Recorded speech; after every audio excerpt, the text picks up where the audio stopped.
ہمارے لیے آج کی تلاوت رسولوں کے اعمال اس کا 8واں باب 26ویں سے 40ویں آیت تک۔ اور خداوند کے ایک فرشتے نے فیلبوس سے کہا کہ اٹھ اور جنوب کی طرف اس راہ پر جا جو یروشلم سے غزہ کو جاتی ہے۔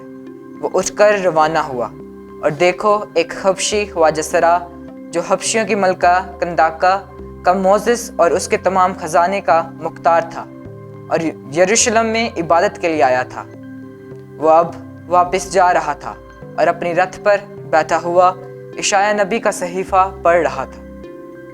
پس روح نے فیلبوس سے کہا کہ نزدیک جا اور اس رتھ کے ساتھ ہو لے، اور فیلبوس نے اس کی طرف دوڑ کر اسے اشعیا نبی کا صحیفہ پڑھتے سنا اور کہا، جو تو پڑھتا ہے اسے سمجھتا بھی ہے؟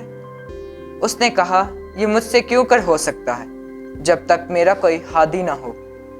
پھر اس نے فیلبوس سے درخواست کی کہ میرے ساتھ سوار ہو بیٹھ، اور نوشتے کا مقام جو وہ پڑھ رہا تھا یہ تھا، وہ بھیڑ کی طرح ذبح ہونے کو لے جایا گیا اور برے کی مانند جو بال کترنے والے کے آگے خاموش رہتا ہے، اسی طرح اس نے اپنا منہ نہ کھولا۔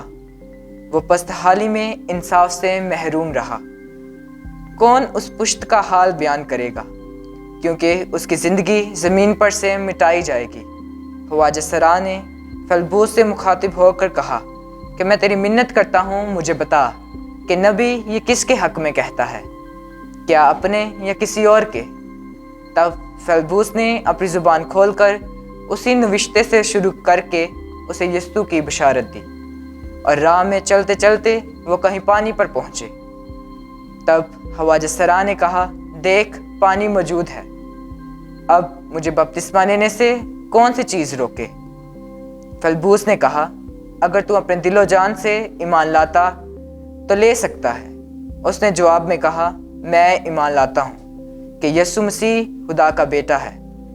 پس اس نے رتھ کو کھڑا کرنے کا حکم دیا، اور فیلبوس اور خواجہ سرا پانی میں اتر پڑے، اور اس نے اسے بپتسمہ دیا۔ جب وہ پانی سے نکلے تو فیلبوس روح خداوند سے اٹھایا گیا، اور خواجہ سرا نے اسے پھر نہ دیکھا۔ تب وہ خوشی کرتا ہوا اپنی راہ پر چلا گیا، اور فیلبوس اشدود میں آ نکلا اور کیسریا میں پہنچنے تک سب شہروں میں بشارت دیتا گیا۔ پاک کلام کے پڑھے اور سنے جانے پر خداوند کی برکت ہو۔ خداوند کا شکر ہو۔